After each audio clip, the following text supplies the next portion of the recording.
be on one second. Oh, Good evening and welcome to ELOSOFUMARTAKES. This is our 79th take live from Euless, Texas. I'm Bear Duplessis, your host as always, and I'm so pleased, so honored, and so privileged to welcome you all in tonight. And I have an incredible guest that will be joining me in just a moment. But before I get to introducing him and all his amazing accolades, we do have to thank the people that keep this podcast going. That is, of course, our sponsors. And we'd like to thank our sponsor for tonight, Drew Estate. Just this last week, Drew Estate announced the release of Tabacco Especial Gordito, both in the Dolce and Negro lines, to retailers nationwide. The Tabacco Especial Gordito will be displayed in Drew Estate's booth at this year's IPCPR convention and trade show, held June 29th through the 2nd in Las Vegas. Perfect for pairing with your morning coffee, the Tabacco Especial Dolce Gordito is a 6x60 vitola wrapped in a creamy Ecuadorian Connecticut wrapper with a lush Sumatran binder and rich Nicaraguan fillers. When you're enjoying an after-dinner espresso, however, you may want to grab a Tabacco Especial Negro Gordito. The 6x60 vitola is wrapped in a very dense Maduro wrapper and is unquestionably the greatest thing since sliced bread, says the folks at Drew Estate. President and founder of Drew Estate, Jonathan Drew, adds that these 60 ring gauge tobaccos are a must-have for the large ring gauge smoker, like powerful bombs, furious explosions, especially the Maduro. So we'd like to thank Drew Estate for sponsoring this evening's show. And if you guys are watching us tonight on YouTube, we really appreciate you guys checking us out and looking at my ugly mug. But if you are catching us later on wherever you can listen to podcasts, that's Apple Podcasts, Google Play, TuneIn, Spotify, Podbean, or wherever you listen to podcasts. You are listening to us exclusively because of Cornelius and Anthony Premium Cigars. Cornelius and Anthony Premium Cigars is steeped in tobacco tradition. For over 150 years, the Bailey family has been part of America's tobacco heritage, passionately caring for the land they cultivate in Keysville, Virginia. Cornelius and Anthony's devotion to the finest grown tobacco and foremost aspects of craftsmanship allows them to introduce the most exquisite cigars to the market. They invite you to enjoy their portfolio of premium hand-rolled cigars and experience their dedication to producing an exceptional product. So really appreciate you guys tuning in tonight. So excited to welcome in my guest of honor today. Happy Father's Day to all the dads out there, and happy Father's Day to my guest of honor today. And I am desperately trying to make sure that I don't screw this up, but I am pleased to welcome Mike Szczepankiewicz of Powstanie and Cigar Hustler. Mike, how you doing tonight? I'm doing well, man. That was pretty good. Happy Father's Day to you too. Thank you, sir. And congratulations to you announcing today that you guys are expecting number 3. That's fantastic news. Yep. Facebook official. So we're super excited. Can't wait to meet him or her. That's going to be fantastic, man. I'm expecting number 2, as some of our listeners know as well, in the fall. So I absolutely love being a father. It's fantastic. What like for those people who are kind of in your shoes, but for the first time around, like there's got to be people out there that are expecting their first child or anything. What's the best lesson that you have to all future fathers out there, or all young fathers? Ooh, that's a tough one. I mean, I would say that it's not as big of a deal as you think it is. Like you're not gonna break them, because when you have the first kid, you're scared of fucking everything. Can we curse on this? Yeah, you're fine. Okay, sorry, should have asked that. You're scared of everything, right? It's like, oh my god, the temperature's up 1 degree, or are they getting enough food? How many diapers you got to change? Like it's crazy. Then after you make it through it, then you have the second kid. You're like, oh, whatever, you're good. So that's what everyone says. So I'm looking to see how I will actually be with this second kiddo as opposed I was to the first, because I'm sort of ashamed to admit this. I am not like over the top helicopter dad, right, but I'm enough, and I'm self-aware enough to know that I'm a little bit that way. Right. But even there's some times where I'm just kind of like, right. It changes with the second kid, man. And then if you have a third, then you have to contemplate switching from, man-to-man coverage to zone, right? Right. So it gets a little more complicated. I'm looking forward to see how that's going to be juggled and handled. But, having a good partner makes all the difference. Right. Absolutely, man. It's, there's no way to get through it. I mean, not no way to get through it. There's plenty of amazing single parents out there, but I can't imagine personally. Right. It's a lot easier when you have a good spouse. Yeah, for sure. For sure.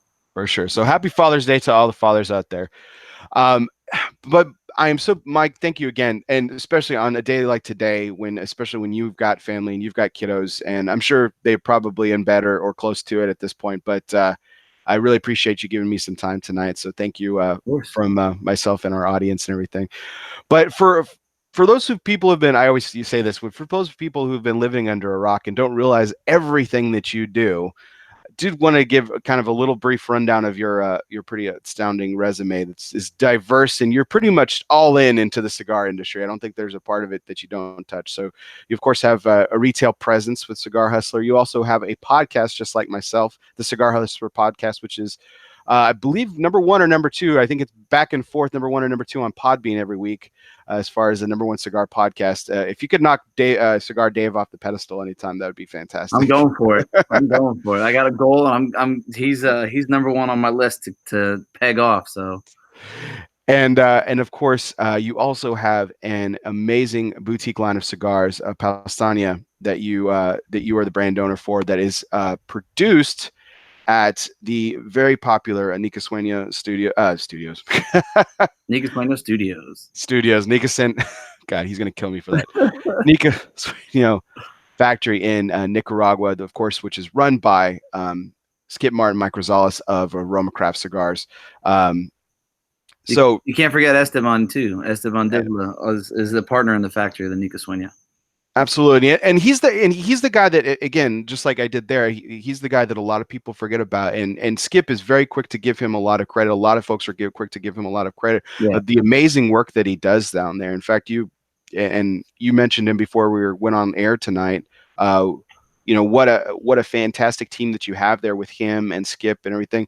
Let's roll into that, Mike. So let's talk about a little bit about your boutique line. So this is going to be your 4th trade show. Yep. You came in 2015. You guys launched, and are you still going to be part of the Romacraft booth? Yeah, I'd be an idiot to leave that booth.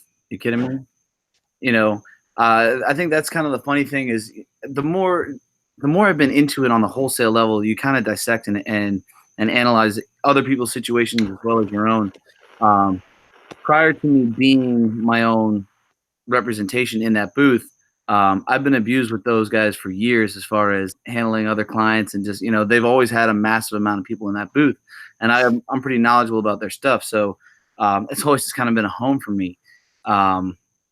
So for one, I'm a good help for them if they need it. Now they have a little bit more of a team, which should make things a little bit easier, but the traffic alone, I would be stupid to go out on my own and be in my own booth. I'd have a fraction of the visitors. So I'm just really grateful for being who I get to be with. So unquestionably, traffic is a huge plus in there. Are there any negatives that you can think of about not being able to break out? If you're obviously choosing there, and you said like you just said a moment ago. Right. To use your words, you'd be stupid to leave. But are there any drawbacks in your experience to be sharing a booth with a very large and popular manufacturer like that?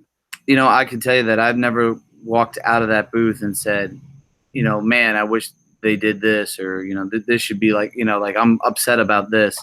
It's just never the case. Usually when you leave that booth, it's like, holy shit. Somebody give me a bottle of water and drag me to the car, because I don't want to stand anymore.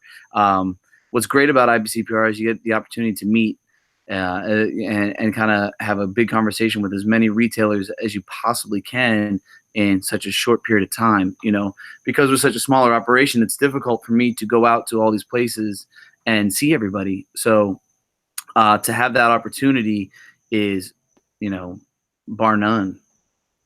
So I imagine, just as you mentioned too, that it also gives you a lot of exposure that you probably, again, wouldn't say, because you're not able to visit that many shops because of the size of your company.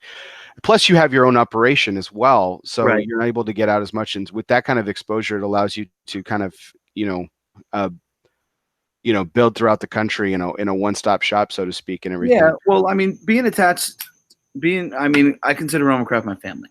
I always will, and they gave me opportunities when others wouldn't, and they have better cigars. So Roma does. So I would be stupid to try and leave them, in any fashion. That's like trying to divorce your dad. It just doesn't work. As far as I believe that, I have an ability to kind of reach out to people on a national level, maybe even on an international level at this point. The more and more I'm kind of entrenched via social media. I mean, I've been doing social media for, I don't know, 8 years or so. Almost, I've been in retail for almost 9. So yeah, probably about 8 years.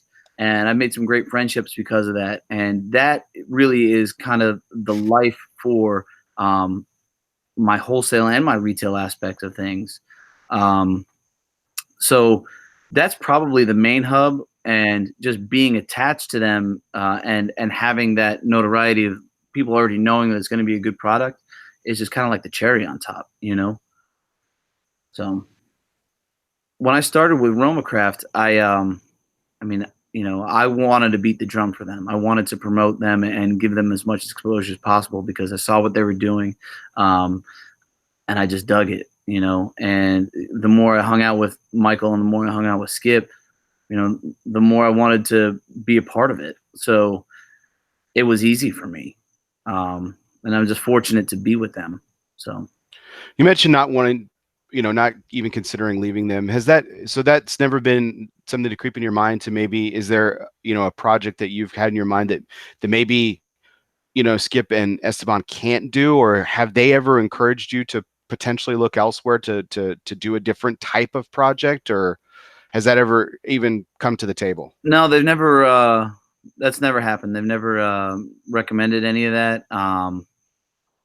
There are other people in the industry that I like and I admire, but, and it'd be cool to work with them. However, the level of trust that I have with those guys, it's going to be hard to replicate. You know what I mean? If I have an issue with anything on the back end, on the factory end, normally it's because I did something wrong, but I got, Skip there to pick it up and put it together for me, right? Mm-hmm. As far as someone being totally honest with me about quality of tobacco, and as far as the overall draw and composure of the cigars, I know that I have nothing to worry about. So for me to say, hey, I'd like to venture out would be stupid. I think that a lot of things in this industry that which happens a lot is you get a guy who's got 50 to 100 grand. They want to make their own cigar or less, and they hook up with somebody who just flat out takes advantage of them. They say, hey, I want to make a cigar. You have A, B, here are your options. Here's A, B, and C. I like C. Well, you're going to get D, but you don't know that, right? Like that happens. I don't have to worry about that. And that's a huge thing. I just got to slate my production and get out there and hustle. So, well, it's in your name, so it shouldn't be too difficult, right? Yeah, absolutely. Well, and that brings us to a question that I actually asked you before the show too, was because I said, we talked about we're going to talk about one of your upcoming releases here in a moment, but I asked you because you have a very hands-on role with the blending of your cigars, which again, that's another thing. You mentioned how, sometimes cigar brand owners are given, here's option A, here's option B, here's option C, and then you get something else and everything. But you've had the fortunate opportunity to be very hands-on with the process and everything. And so I asked you this question before, so I'll ask it again on air here, is what's the most daunting part of that process? I mean, you have a blank slate, you might have something in your mind that you want to blend, you want to put together, you want to work with the tobaccos that are available to you and everything. So what does that blank slate look like, and how challenging is that for you? So the guys that I've worked with have done a great job of teaching me flavor profiles of different leaves and at, different stages of the plant, right? So I have a decent sense as to what I want out of a cigar. It's really easy for me to blend a cigar with those guys because, I know what I'm getting. The hardest part is naming something. So when you name a cigar, I don't think about that. That's something that I've been taught by Skip to think about afterwards. Make a great cigar first and go from there, right? So all the names of my brands have always stemmed from the creation of my friends and people that I've been around. And that's probably the hardest part. It's not going to be the hardest part for everybody because, there are going to be a lot of people in the industry that'll trick you, that won't tell you what you're doing, or they'll let you make a mistake and let you fall flat on your face. I can do a blend in front of Skip and Esteban, and they can tell me, hey, this is where you fucked up, and said, okay, cool. So then I can modify that leaf, cut it down, or remove it completely, and then all of a sudden you got a totally different cigar, right? In the process of that, you can also kind of learn what leaves have those sharp notes that really kind of mellow out, 6 months to a year later, or at least 12 weeks. So having that, having somebody tell you that alone is huge, because you can make something that's awesome and not even know it in another place. And I'm like, oh, it's bitter, or oh, it's, the notes are too harsh. But at the end of the day, it would have mellowed out and become something fantastic. So. Is that something that you had difficulty with? Patience is something that's preached time and time again. You talked with people who've done this for decades, or people have done it, for even longer than that. And patience seems to be the echo thing, the term that's echoed quite a bit and everything. Was that something that you had trouble with grasping, or did you come to it quite easily? What do you mean is impatience? Like to blend a great cigar? Patience with waiting on the tobacco. Like you mentioned, like that cigar might actually mellow out, giving it a little bit of time and things like that. The blend, there's nothing wrong with the blend specifically. Sometimes time cures all ale, so to speak. Right. I guess for me, I'm just not in a rush, right? I don't need it tomorrow. I just need it to be right. So, and that kind of parlays me back into, who I'm dealing with. So those guys will let me know, if broadleaf's going to be an issue, which it is. They're going to say, hey, this upcoming year, you're going to have to wait for broadleaf. I'm not going to say, well, we need to press it and go find some other stuff. And, I have back orders. Like that doesn't make sense. So I guess patience is definitely important, but it isn't really something that I think about. My main focal point is more about quality of product and, establish relationships with retailers, consumers, other people in the industry, the whole gamut. So we talked about a little bit before the show about your upcoming release, the War Bear. Why don't we talk a little bit about that project, because that's something that I'm actually really excited. Not just the name either, but I'm really excited to see what comes out of it because of the type of project it is. But I'll let you elaborate on it. Yeah, so I'm really excited about the cigar. Well, for one, again, here and again, the name I don't deserve credit for. My employee that's been with me for the longest time, his name's John, and when Powstanie was originally released, he said, you should make a cigar called the War Bear. I'm like, what the hell are you talking about? So then he brought me the article of the Polish bear in the army of the World War II. I'm like, wow, that's pretty amazing. So it's been tabled for a few years. Until the right time came up, right, with the right blend. So because I know what I want, I had my thought process of a blend. I literally sent what I wanted to the factory. They blended it, and then I had it come back to me for me to try it. But nothing leaves the factory without Skip trying it first. So I made 100. I think 80 made it here. So maybe a little less, but that's always a good thing. If the guy running the factory really likes the cigar, that means you did something right, Absolutely, man. The people making it, when they're smoking a ton of it, you hit pay dirt. Right. Now, but it's a very interesting project, and it's a project that as I commented earlier before the show, that they've obviously done really well with. Very unique. It's going to be a barber pole, correct? Yep, it's going to be an Ecuadorian Habano and a San Andreas barber pole. It's going to be in the same size of its like the Habano or the broadleaf, the 5x50 Perfecto.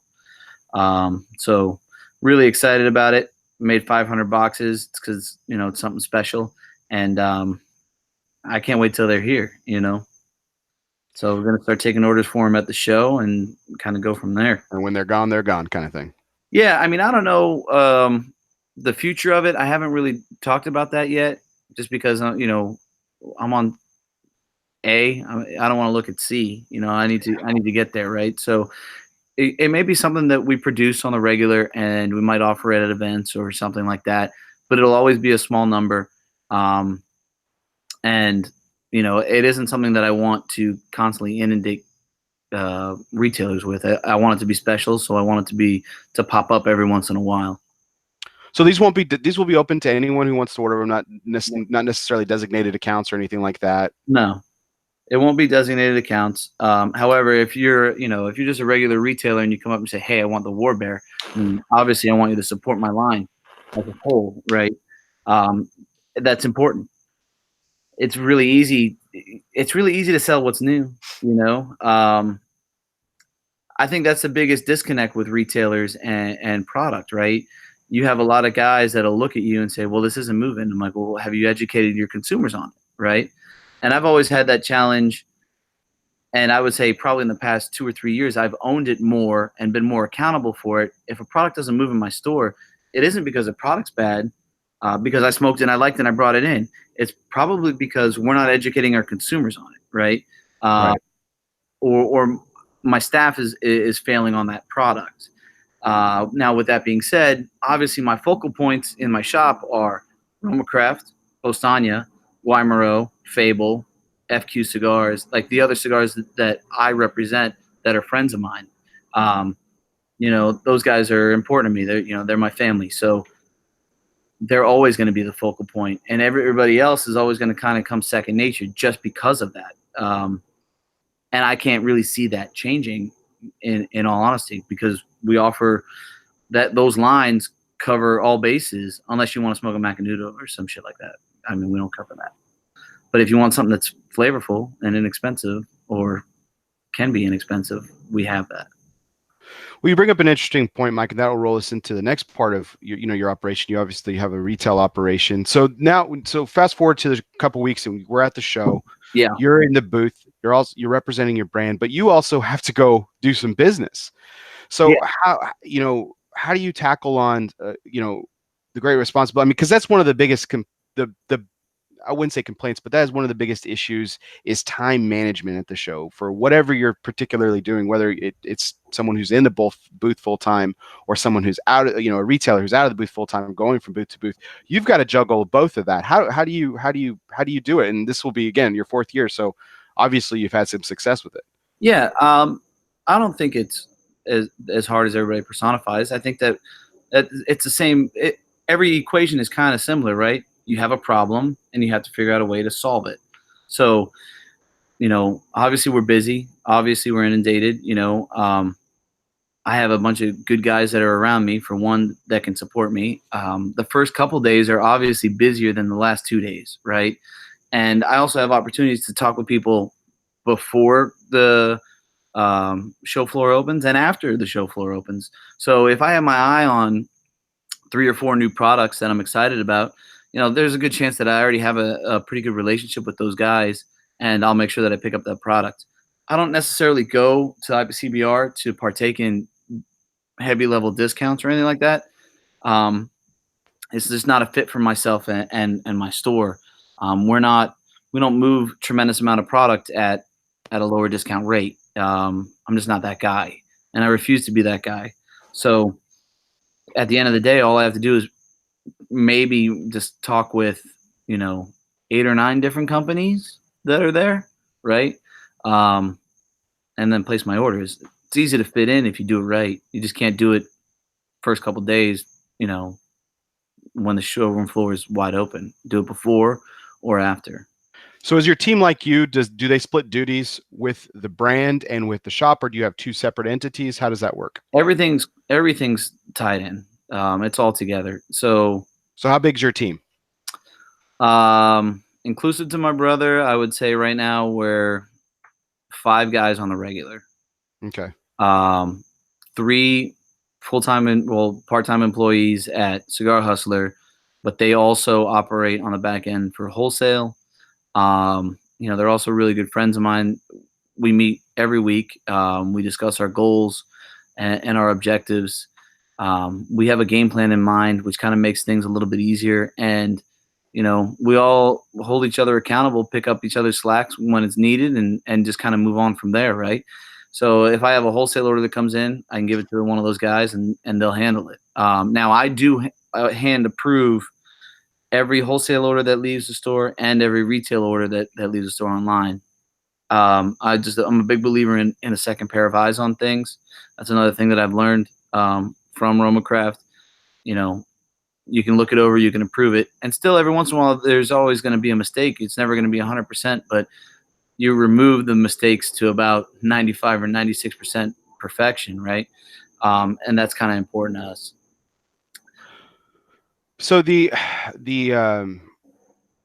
so as a boutique brand owner, are you more apt to listen to, seek out, or are you seeking out other brands like yourself to kind of bring into the fold because you want to support that type of entity, or does it not really matter? It just has to be the right brand for your identities and your goals. Yeah, I'm not really aggressively pursuing other brands. I got a pretty full plate right now, right? And the majority of that plate consists of stuff that's coming out of Nica Sueño. So unless it's something that I absolutely couldn't say no to, and it was a dude that I really liked and I have a good friendship with, maybe I consider taking them on. But I've had conversations with people I do like and say, look, it's just not going to happen. This is where I'm at, and it's a better fit that way. I don't want to take somebody else on out of greed and push an additional sale and watch other brands suffer. It's I have my focal points. So you don't want to take on any additional projects or anything unless you can commit, the 100% to it. Am I reading you right? I'm not considering taking on any additional projects on a wholesale level. That's just not. It doesn't make sense. So speaking of projects, we mentioned earlier that you also host a very successful podcast as well, the Cigar Hustler podcast, which you guys can catch and wherever you listen to podcasts as well. A fantastic show with a much different to use my own word, a much different take, and you kind of get real with a lot of your guests in a whole different way. You've had my partner on Cigar Coop Primetime Special Edition on a recent episode, which I thought was a great episode. One of my favorites is because I had listened to it right after, I think you had him on maybe a week before, a week after I did, was Robert Caldwell. I thought that was a great episode. And while it was interesting because we covered similar points, like you still managed to get a lot more out of him in different ways and everything. Right. Are there particular guests that you seek out? I know that a lot of people come by, obviously, because of the nature of your business, and so it makes it a little bit easier. For sure. But are there particular guests that you kind of seek out, or is it just people you're interested in speaking with? I think that there's definitely a couple of guys that I'm interested in speaking with. It's usually guys that I've hung out with somewhere across the U.S. and I shot the shit with them, and they're a little more open with me. They're a little more honest. Like that makes a big difference when it comes to the podcast. It's difficult when you kind of just shove somebody in and you've met them a couple times and you try and get them to open up. It's a real test to who they are. Like we got Justo coming up from kind of like tonight, because you and I have actually, this is basically our first conversation. Yeah, but you know what the difference? So like here's me. I don't give a shit, right? My personal opinion is it's always going to be here. It's never going to change. And it's taken a while for me to get to that point, but I'm always going to be open and honest with whoever's in front of me. And I always got something to say, and that's never going to change. So like for me, I think that I'm an easy person to interview because I'm never going to bullshit you. Right. And I have opinions, and if they upset somebody, I apologize that they're upset, but they're my own opinions. Right. And I don't really care if I upset somebody. It's just being myself. I'm always going to be myself no matter what. And I think that's kind of gotten me to where I'm at currently in this industry. Well, it's something that you've talked about a couple of times so far tonight, which is accountability, and you hold yourself to the same standard. Yeah, absolutely. So I cut you off a minute ago. Justo, you guys are having Justo on? Yeah, we got him on. And like I know a couple of personal stories about him, and I tried to get him to open up a little bit, and he was a little timid. But the interview was really great. And Pete Hernandez was on as well, and I have a really great relationship with that guy, so I could break his balls a little bit and give him a hard time. And that stuff conveys really well when it comes to podcasts. Just for a point of reference, we are talking about Justo Iroa, correct? Correct. Awesome. Yeah, he was I had a short interview with him at my retail shop at Michael's. I do impromptu humidor interviews there, and I had a chance to talk with him for a few minutes, and he was great. And yes, he was, like you said, he was a little timid. Yeah, that's completely, exactly the same experience that I had. But man, he is just he has a very fresh and accurate knowledge, and he is incredibly well spoken. Right. He has that same mentality of an open mind, being very honest, and understanding that just being truthful and not worrying about being cryptic and who you're going to offend really kind of changes the dynamic of any interview, right? So the first time Justo came into the shop, we switched numbers and stuff, and we traded off. And every once in a while, I'll shoot people texts and just check in and say, hey, how are you, or whatever, just to always continue to keep that relationship established. And sometimes you get dead air, right? Sometimes people don't respond. Justo responded every time, right? He met me once. So that goes to show you the kind of caliber of a person that he is. He's a guy that actually, understands people and has, a level of empathy. So he's a good dude. Absolutely. Totally agree. So you mentioned something actually on social media a while back that I wanted to bring up, because I wanted to see how you were doing with it. It was a moment of self-reflection for you. You said that you weren't really in the habit at the time of listening back to yourself on previous shows. Right. And myself and a few other podcasters have commented with, because you found it to be helpful at the time, and we encouraged you, at least for the most part. I could tell that most of the comments, including myself, was encouraging to keep it, to do that, because I always said, well, you can always, my unsolicited advice was, you can always pick up things that maybe you can bring up in a later interview, or something that you missed that you can improve on later. Right. How's that going? Are you continuing to listen to yourself, and are you finding ways to improve? I am. Now it's more I'm watching YouTube, which is kind of crazy. Just looking at the overall angles of the camera, my body language, what exactly I'm saying, and how it conveys.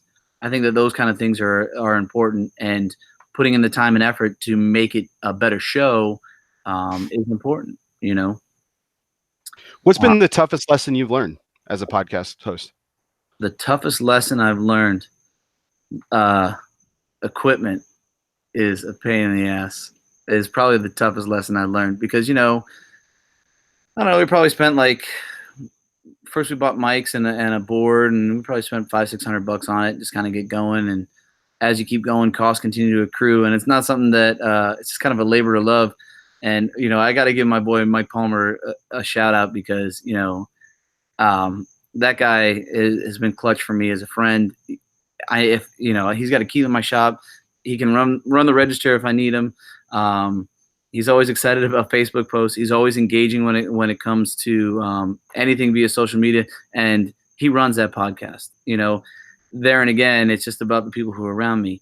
So he's got to deal with some of the mediocre equipment that we have as we continue to kind of build and build and build. And then we just bought this expensive camera for YouTube and stuff like that.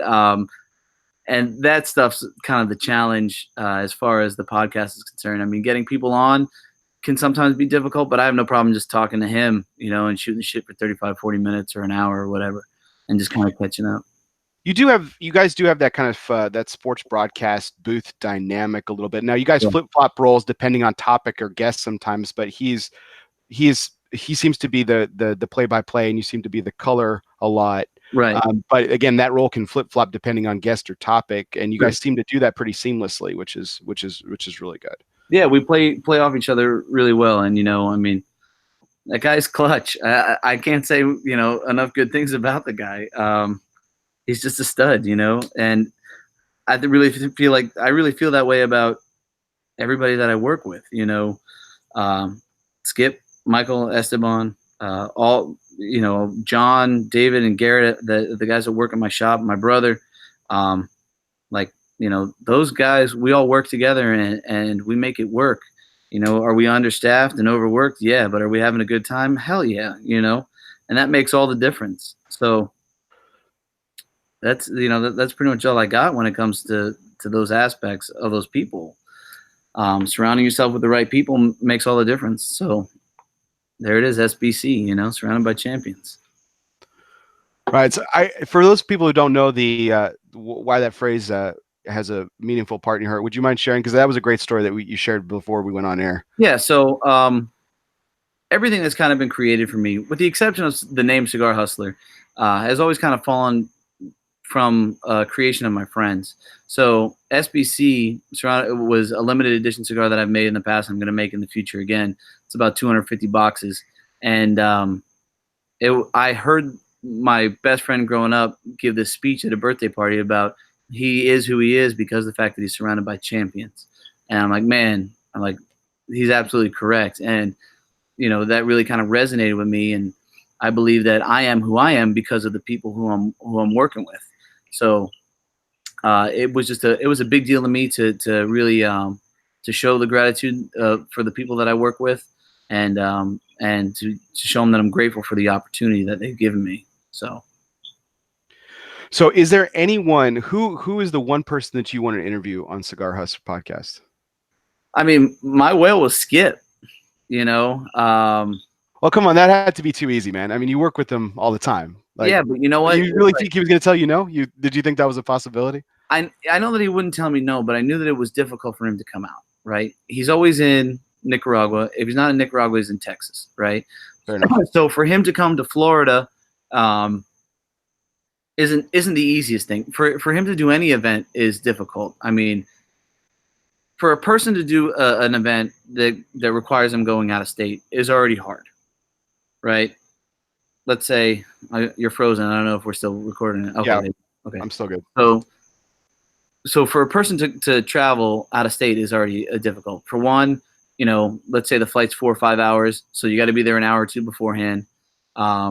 It costs a lot of money. You got to get a rental car. You got to see other accounts when you're there to kind of offset those costs.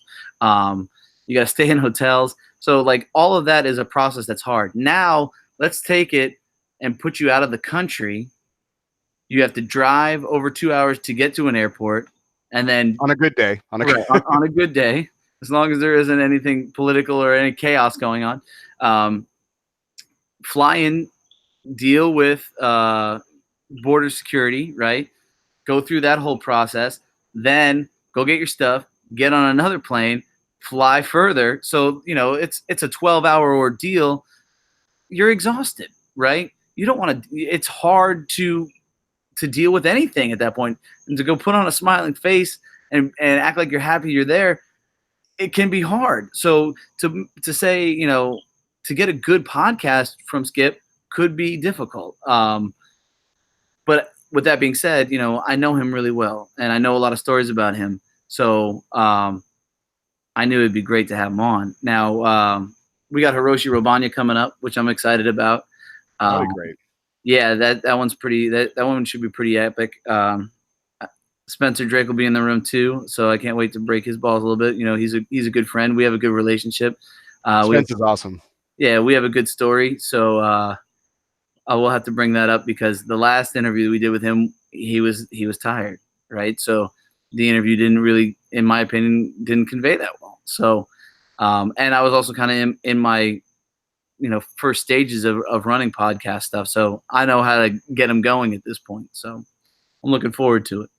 Yeah, I've had the good fortune to interview both Spence and Skip on this show. Skip, to your point about time management and stuff, and I have the fortune of being able to do this remotely, where you guys have that that awesome Right. studio that you guys do it out of.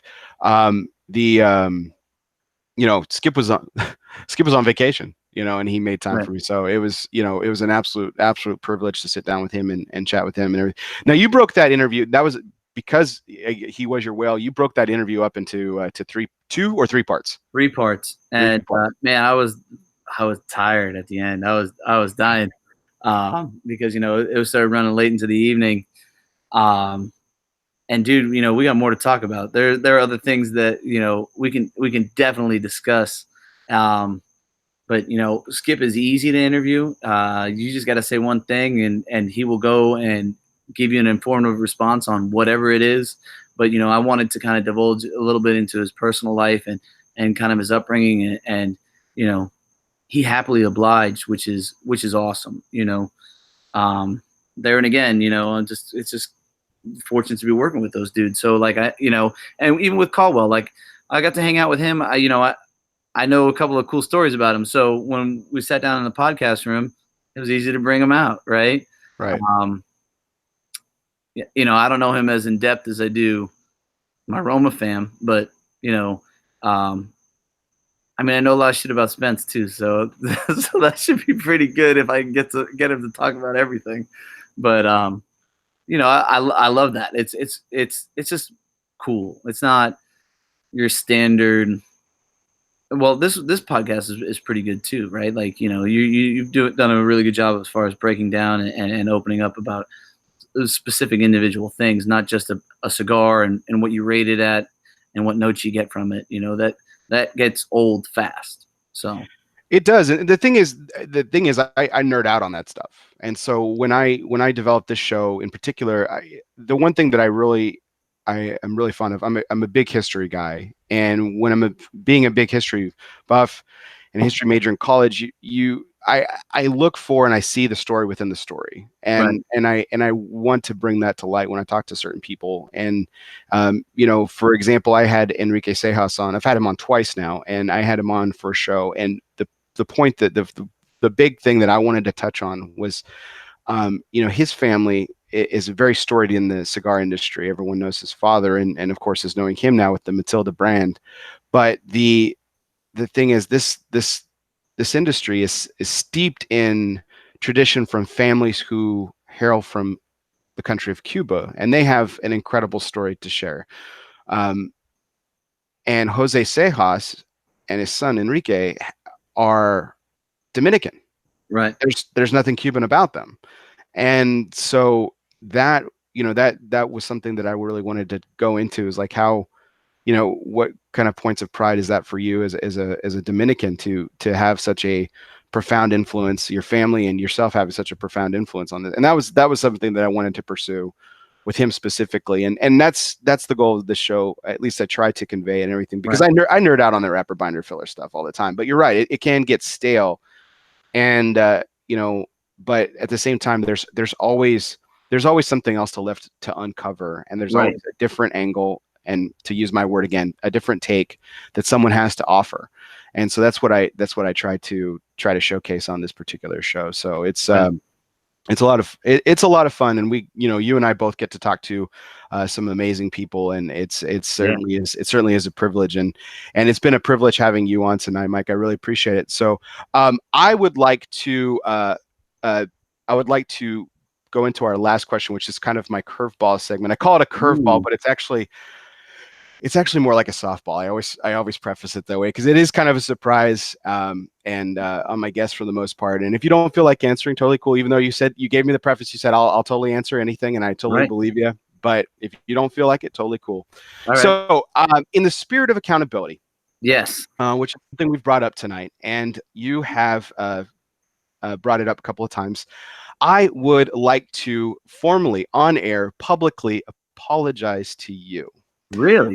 Because last year at last year's IPCPR trade show, I was sitting down with Steve Saka on the last day of the show, and I was going to interview him. Yeah. And wouldn't you know it, that Cigar Hustler Mike comes in, and Steve engages you in a conversation about purchasing product, and you guys start chatting about that. And I was like, sitting there, and I was like, okay, Steve, we're all ready to set up. And I realized that I was interrupting you in the middle of business, which is the primary reason that you and Steve were there. And I felt incredibly mortified and rude. I don't know if you remember this. I did go up to you. I said, "Hey, Mike, I just want to say I'm sorry about that, man. I appreciate it. I know Oh you got man, that done I and stuff didn't, like that." So you probably haven't given it a second of a thought, but I was incredibly mortified by my behavior because I oh, felt well, like I good, man. completely stepped on your toes, man. No, it's all good, dude. I appreciate it. You know, Steve and I definitely have a unique relationship. So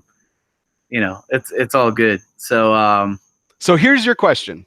yes. What is your most mortifying moment at the IPCPR trade show? You know, I would say that my most mortifying moment would probably be my first year. I mean, like if I'm just going off of what pops off in my first thing in my head, you know, and I can parlay that into two things. You know, the first year as a retailer, you go in there and you're like, I'm in too deep. Like, holy shit, this is huge. You know, there's a ton of what am I, you know, I'm out of my league, right? And I could even say that as a whole, as doing wholesale, you know, handling orders, you know, just kind of slowly building and, you know, having expectations of one thing and then, you know, it not occurring and, you know, just kind of getting whacked on the head was probably my biggest mortifying experience. And also extremely humbling. IPCPR always humbles me every single year. You know, I think that I kind of move along and I feel like I'm making a lot of progress and I'm getting some notoriety. And then you get slammed with, you know, you get hit back to back to back with people who have no idea what you are, no idea what your product is, and they don't really give a shit, which, you know, is kind of tough. But as you get better at it, you know, and you keep working, it obviously becomes a little bit more easier, I guess, you know. So that's probably the most mortifying thing for me um, on kind of a broad scheme. So any of those particular moments where they didn't know who you were and didn't really seem to give two shits about it, did any of that ever transpire into actually building a relationship? Um, I would say, yeah. You know, I think that, but again, it took me to not give a shit about them not knowing me. It took Right. me to not give a shit about um, if a relationship developed or not. You know, and I could even argue that same stance, calling retailers and checking in. You know, because there are times when people order product and then they forget about you, or you can't get the person that buys on the phone, and it's like it becomes a circus, and it's super stressful.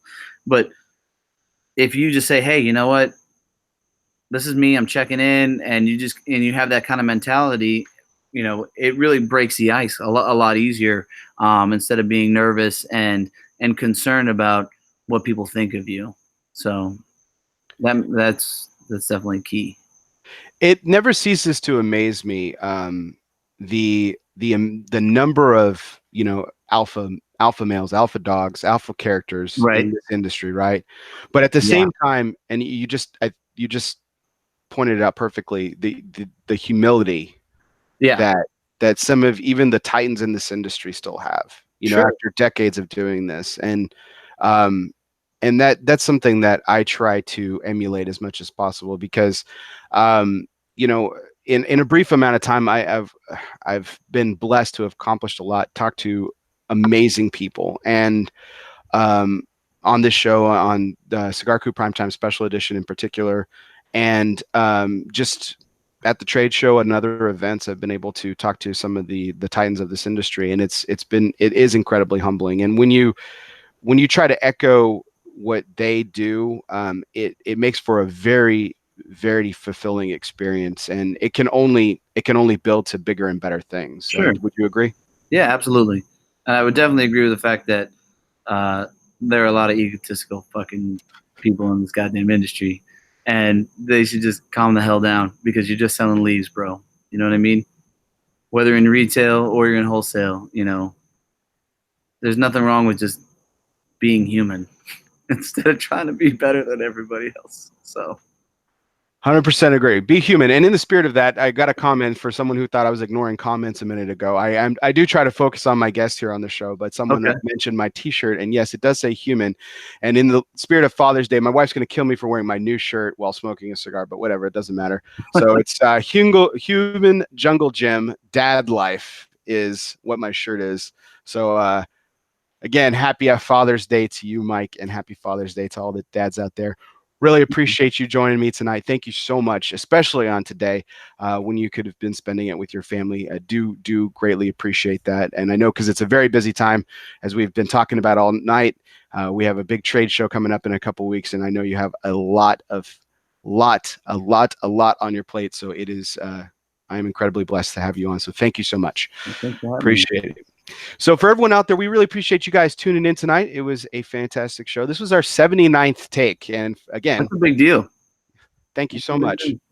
Rory in the chat, who was asking about what 79th take was, this was not my 79th take with Mike. This was our first take with Mike. This is our 79th episode. And I encourage you to check out our other 78 takes because we had some amazing people on, just like my guest tonight, Mike. And if you want to go back and listen to us, you can listen to us on anywhere you listen to podcasts, whether that's Apple Podcasts, Google Play, Podbean, Spotify, TuneIn, or again, wherever you listen to podcasts. And you can check out 79 takes now. And you are listening to our podcast specifically and exclusively of Cornelius and Anthony Premium Cigar. So we like you to encourage you to like, share, download, subscribe, and leave a review. Even if you think I'm awful, just tell us what you think of the show. We really appreciate it. And thank you so much. For all of you out there, for all the dads, happy Father's Day. For all of you guys gearing up for IPCPR, get some sleep, get some rest. You're going to need it. And thank you so much, Mike, again, for tuning, for being with us tonight. And thank you all, everybody. We appreciate it. As everyone knows, I'm Barry Duplessis. This was our 79th take live from Euless, Texas. And guess what, everybody? We'll see you next time. Later.